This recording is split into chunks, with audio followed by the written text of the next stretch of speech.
আসসালামু আলাইকুম। কি বলবো, কিছু বলার ভাষা নেই।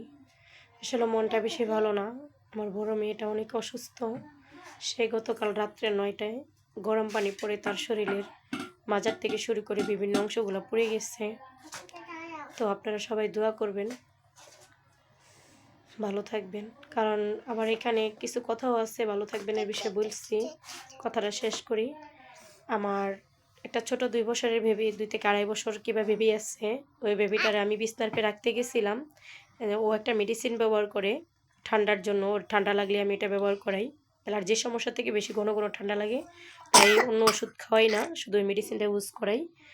গরম পানির ভিতরে দিয়ে ওইটা আমি গরম পানির ভিতরে দিয়ে ওরে ভয় থেকে গেছে যে তুমি এটা রাখো, আমি ছোটো বেবির খাটার ভিতরে আমি আসতেছি তোমার কাছে। তো ওই সুযোগটাও দেয় নাই, বারিন্দার ভিতরে দিছি। ওয়ার ভিতরে ও গরম পানিটা গায়ের জামা দিয়ে ঢাকতে যায়।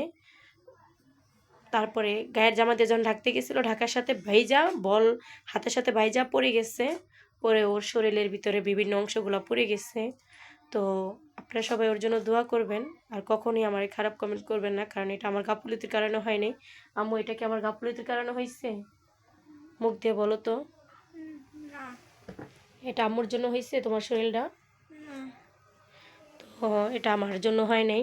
দোয়া করবেন আপনারা সবাই, আমার মেয়ে যাতে তাড়াতাড়ি সুস্থ হয়ে যায়। আসসালামু আলাইকুম।